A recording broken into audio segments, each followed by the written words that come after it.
What makes Batman so special? What makes him so interesting, and why do so many people love him?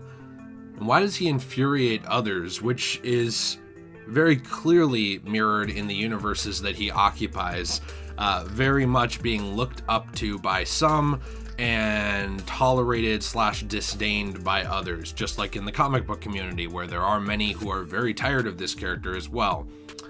There is a lot to unpack with Batman. I do not have a script today on this. I usually don't, but I usually will do some kind of bullet point thing. However, I just wanted this to be natural. This is a character that I have a lot of experience and love with and for. I would say in some ways this character made my career, if you even want to call it that, or my channel, or whatever you want to call it. This character brought many of you to my channel and has helped introduce a lot of you to new characters, new things, and new ideas. So we all owe this character quite a bit, just in terms of our own personal experience with him, if you're someone who's been here for a while. Now, I personally have very mixed feelings on Batman, not in terms of loving him, but in terms of just, personal crap. There is a lot of stuff with Batman that I absolutely adore, which I'll get into here, and things that I think make him special, and I love him to death. And on the other hand, a small part of me that's petty and smaller is consistently frustrated with the character because of how special and important and popular he is, that he overshadows so many other characters and so many other stories. Even on this channel, it's one of those things where YouTube knows Batman is popular, let's just shove that forward. But if he talks about Superman, and not as many people care, we won't show them that.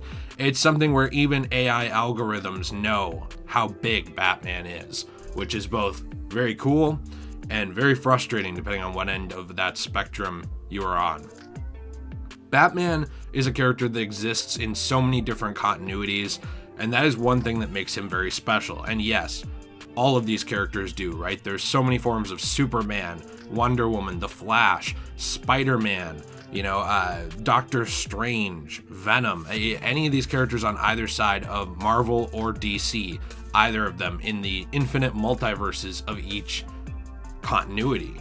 There are so many versions of them, but the difference with Batman is that so many of them have been fleshed out. We have seen so many of them brought to life, either on the big screen or in comic book form. And so many people have different favorites of Batman, whether it's this. I'm Batman. Maybe your favorite is this. I held Harley Quinn, and she was bleeding and dying. She begged me with her last breath that when I killed you, and make no mistake, I will fucking kill you, that I do it slow. You almost had me. There's much more emotional takes, such as this. Turning me into a weapon for justice, they said. They got their weapon. I got cheated out of my childhood. I know what that's like. I'm dying very soon. Yes. Could you stay with me?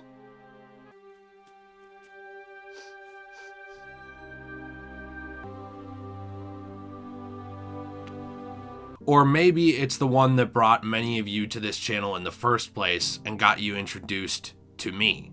There's so many different versions of Batman, and they all have their own unique personalities, personality traits, and abilities and mindsets. However, they all share one thing in common, which I think really brings Batman up in terms of popularity and excitement, and that is the idea that a man can compete with gods. That is the idea that a man, through sheer will and strength and training and smarts, can actually raise himself up in a universe to be feared as a myth, as a legend, and even as a symbol. This is a character who, on the streets of Gotham, can inspire criminals to absolute fear, while also can sit in the watchtower of the Justice League, typing up some kind of, surveillance thing, watching over the earth, and fulfilling a role there. This is a character that can fulfill so many different roles. This is a character who will not kill you in most continuities. There are some where he will, but he will make you wish that you were dead. It's a character that inspires fear and anger, and it really does sort of I guess, encapsulate a modern myth in terms of these universes, which I think is very exciting to readers and viewers and just fans of the character in general. He's also a character that's accessible across a wide range of ages. Now, whether you are someone who is 4 years old having a Batman party based off of a more kiddish version of Batman, or you're someone, sitting on HBO Max watching Batman say that he will fucking kill the Joker, it does not matter who you are. There is a Batman for you. And there's always these arguments about who Batman is. Batman doesn't kill, Batman doesn't do this. One of the best things about Batman that a lot of people don't talk about with these different versions is that some do and some don't. And those things are a big fall from grace for certain characters, and also a interesting talking point for others.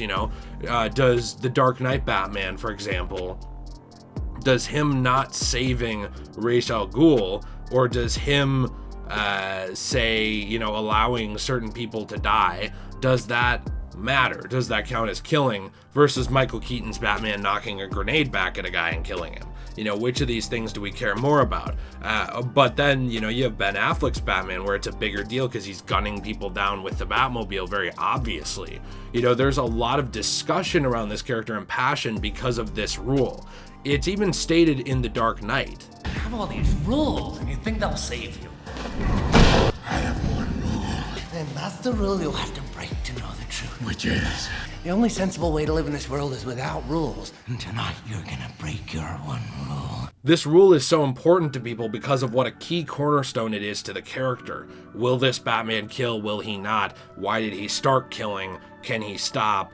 Does this make Batman different than anyone else? Is Batman's refusing to kill actually almost a sociopathic trait in and of itself? Whereas you have serial killers who must take the lives of others. Is Batman's preserve life at all cost in some of these universes? Is that just his version of that sort of sociopathy? Is that just his fixation on preserving life because of what happened to his parents, even though preserving that life might end up, it might end other lives? For example, the Joker. You save the Joker, how many more hundreds of people will he kill? This is even pointed out in The Dark Knight Returns, especially in the movie, which I think really sums it up the best. All the people I've murdered by letting you live. Never kept count. I did. These elements of Batman make him so fascinating to people, and we haven't even gotten into the fact that he is a playable character in some fantastic video games that introduced so many to him. Again, across a wide variety of ages. Whether it's Lego Batman, you're experiencing Batman for the first time through the Lego Batman games, in a Lego lens, having a fun time with some dark elements, whether it's the movie of that same exact concept, whether it is the Arkham series, where you're playing as a Batman in the Arkhamverse, the Arkham universe, and experiencing it that way, whether maybe you're just getting into the character and you're hopping into Gotham Knights and you're learning about, what does this character stand for? Why does his death matter so much? And you're looking forward to that game coming out, which it hasn't yet at the time of this video.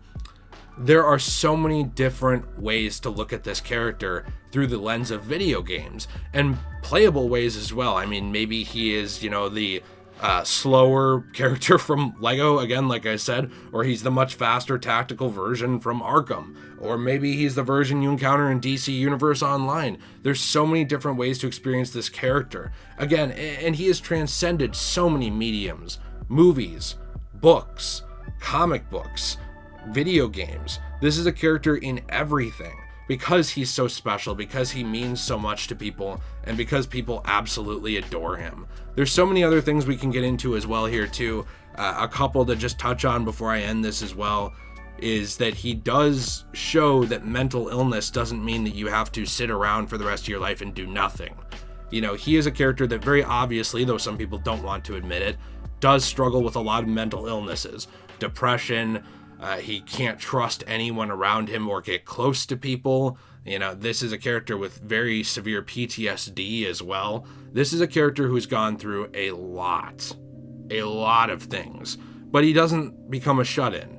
In some ways he is, but he doesn't just shut himself into Wayne Manor and do nothing. He doesn't decide, well, life's been hard, so I'm going to check out. You know, I'm just going to live out my life in Wayne Manor. I'm going to shut the door, lock it, and I have enough riches to last forever. I don't need to help anybody, because he doesn't want what happened to him to happen to others. At the end of the day, Batman is kind. Yes, he's also very sadistic and angry and a punisher of criminals, but he's not a punisher of criminals in the same way that someone like the Punisher is, where he always wants to kill the criminal in every continuity and everybody needs to die, and if they're all dead, the world will be a better place. He's a character with a lot of problems who doesn't cross that line in many. He does in others, which causes a lot of outrage among fans, which I think is, again, special and interesting and causes conversation. He's a character that's complex to read. He's easy to get into but difficult to master, and also it's very difficult to write a good Batman.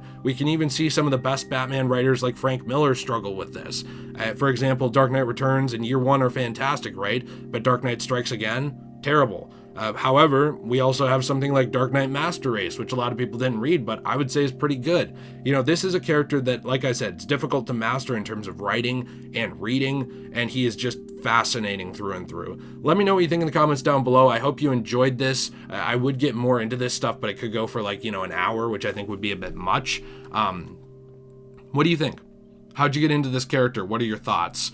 I would be interested to know. Be sure to check out the links in the description down below. We have the new Let's Play channel, which is a fantastic place to hang out. We play through games. We talk about all kinds of topics. You know, some of them are superhero, some of them are real life, some of them are movies and shows and books. So we have a fantastic time over there. If you've ever wondered why we don't have a podcast, that is our podcast style content over on Degenerate Plays, the Let's Play channel. We also have a new merch shop, which is an Etsy shop created by my fiance Jill, where she makes fantastic jewelry and all kinds of other stuff. Some of this is actually designed by me, so if you've ever wanted to wear a little piece of the channel or my personality of any kind, there you go. There's a link to that in the description down below. And also the Patreon, which is last but certainly not least, which I have to thank some of our biggest patrons, supporters this month, which are Caleb, Cameron, Steve, and Jonah. Thank you so much to all four of you. We love you to death. And everybody else who helps support on the Patreon in any tier. It helps very much every month. We appreciate you. Have a fantastic day. Stay shway. And hey, I appreciate you.